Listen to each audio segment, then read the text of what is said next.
Hi, and welcome to Intern Ready OBGYN, a podcast aimed at helping you excel during your intern year in OBGYN. My name is Dr. Lucy Brown. I'm a resident at Johns Hopkins and your host for Intern Ready OBGYN.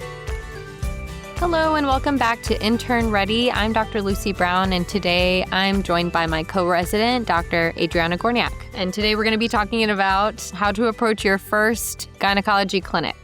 Hi, everyone. I'm so excited to be here. Some of the goals for the podcast today are to discuss how to prepare for your first GYN clinic. We'll also talk about some of the common problems that you might see and how to address them.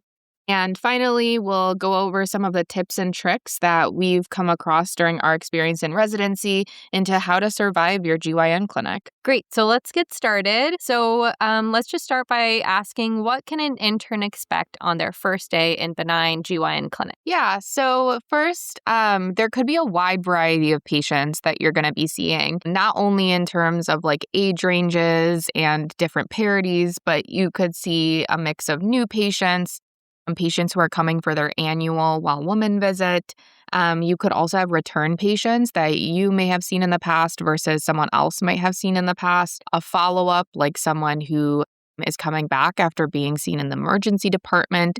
You could also have a post-operative visit for someone either 2 or 6 weeks after they've had surgery. And you could just have someone that's coming for a problem-based visit that called with a specific concern as well. And to go over a little bit of some of the common concerns that patients might be coming in with, you can frequently see patients that are coming in for contraception counseling that want to go over some of their options of how to either control their menstrual cycles or get birth control.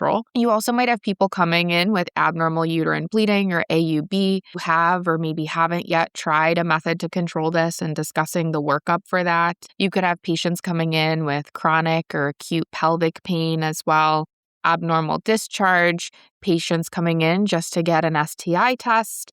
And as mentioned earlier, the post-operative visits as well, which kind of have their own goals of what you want to do during those appointments. And the important thing to know is that these visits can be fast-paced, and obviously wherever you're at in residency, they'll have a different way that they set up templates for your first clinic. So by no means is it one size fits all, but sometimes these visits can be squeezed into as little as 15 minutes. So knowing when someone's coming in, let's say to talk about their abnormal vaginal discharge, you might just have 15 minutes to talk with them.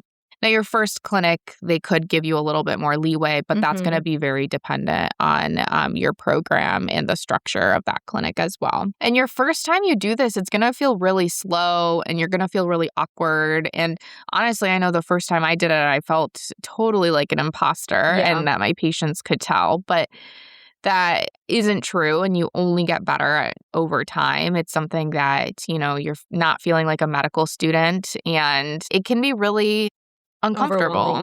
So let's say you do have 15 minutes, and do you squeeze everything, all your preparation into that 15 minutes, or what can interns do in advance to prepare? Yeah, absolutely. I think preparation is going to be the most key thing to bring a little bit of peace of mind on the day of your clinic.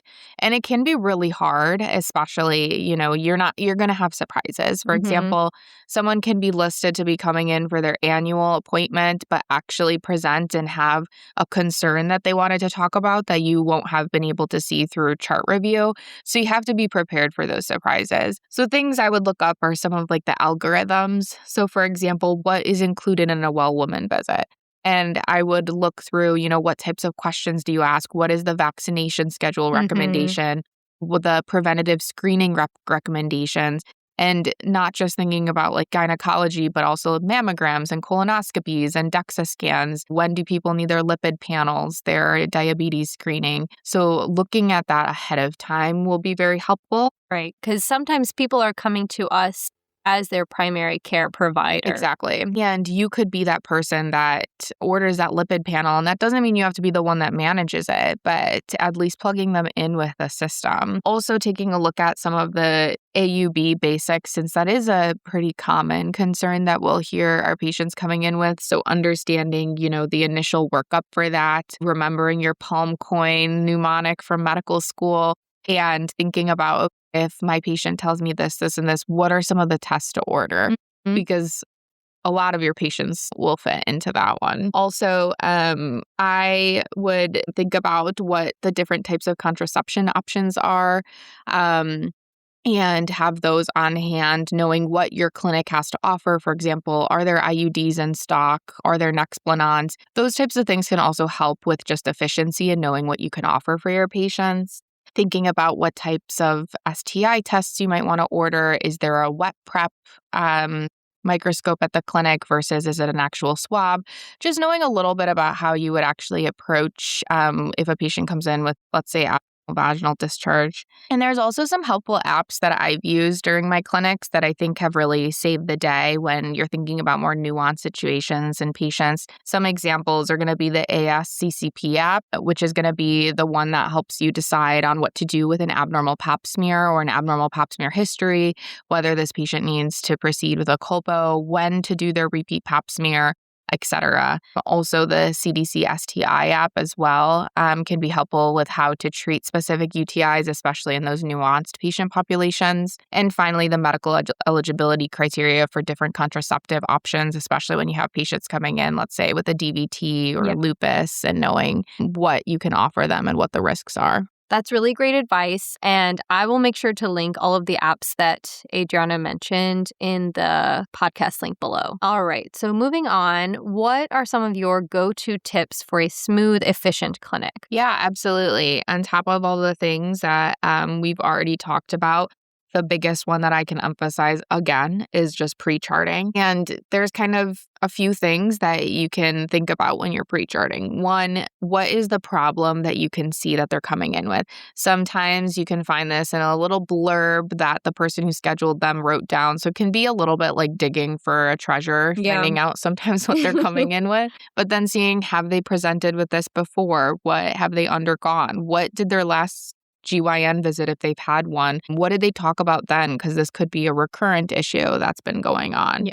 Oftentimes you'll find that they actually mentioned this to their primary care doctor, and that was the person that had referred them.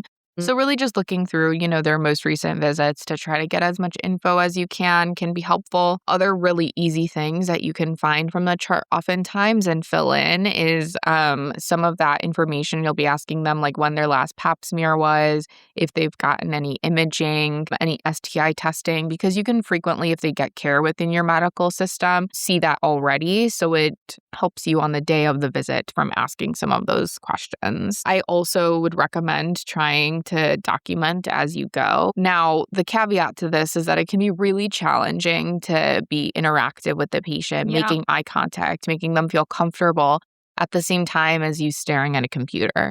So what I found that works the best for me is just jotting little notes down. I don't write full sentences when I'm in the room. I just write down some things for me to remember later on so that I could quickly piece together a note that makes sense, but also that I can make the patient feel welcome and like they're being listened to when I'm actually in the room with them. And finally, going over how to optimize whatever medical record system that you have. So one of the big ones that I found is using templates. We use Epic at our program. So what I did before my first clinic is I went through some of my seniors' smart phrases, and I took some of the templates for different annual visits, problem-based visits, anything that I could find that I think would be helpful, because that could include also questions to ask, workups that you should do. And it by no means is what you have to follow line by line are the only things you should be doing. But it can be really helpful in a pinch when you're, having your first clinic and can't necessarily remember or want to structure your thoughts in a way that makes a lot of sense. All right. So in your experience as an intern and what you've observed with other interns, what are some of the biggest challenges that you all face and how can they overcome those challenges? So a big thing is efficiency, especially on your first day. If you've got those tight appointments, as we talked about earlier, having a very focused HPI can be your godsend. Basically just thinking, if this is the problem that they're coming in with, what questions can I ask that are very specific to this problem? And while you're taught in medical school to get a very, very thorough history, some of these more focused problem visits, unfortunately, you can always schedule the patient to come back at a later date to actually go through their entire well woman exam and ask actually all the questions otherwise. You also are going to be having some sensitive conversations, and with those sensitive conversations, it can feel awkward. It can also feel time consuming because you're trying to kind of dance around the subject. So trying to get comfortable with taking a sexual history, asking about intimate partner violence, asking people about their menstrual cycles, the sooner that you can get comfortable with this and kind of normalize it, the better. Also, your pelvic exam confidence when you first start is probably going to be pretty low, but some things to really think about are how to make the patient feel the most comfortable and doing a good trauma-informed exam. And by that, I always narrate what I'm doing in a way that makes the patient feel comfortable. I don't tell the patients to expect pain. I don't say you're going to feel discomfort now that I'm placing the speculum, but instead I say you're going to feel the speculum, telling them you're going to feel my touch on your thigh now, you're going to feel my touch externally on the labia now, and narrating through it. I also try to do this as swiftly as I can because no patient wants to be in stirrups in that position for a long time. So trying to be swift with your movements to keep them in this position for a minimal amount of time. And then my final tip for efficiency and just not feeling awkward in your first clinic is just being comfortable also with saying that you don't know something. And you'll have a supervising doctor there or a chief resident there that you can go run something past afterwards. So saying, I'm not sure, but let me check on that for you. And then coming back and having that answer can save you a lot of trust with the patient, also time and energy instead of, trying to come up with something on the spot or looking something up in front of the patient. But that's something big to get used to saying. And it comes with time too. That's all really good advice. What is your final, last piece of advice you wish you knew before your first gynecology clinic? I think I mentioned with the pelvic exams that those can feel so awkward when you do them for your first time. And I remember the first time I had to do a pap smear by myself in clinic, and I thought that was such a daunting task. But just knowing that your confidence with them will improve so dramatically and that you're going to look back and be telling your juniors this same advice one day down the road, that truly it does just come with time. All right. Well, thank you so much for joining me today. We learned a lot, and I'll be sure to share those links for the apps that Adriana mentioned below. Thanks for listening to Intern Ready OBGYN. We hope you found today's podcast helpful. Don't forget to subscribe below, rate the podcast, leave a review, or suggest a new episode.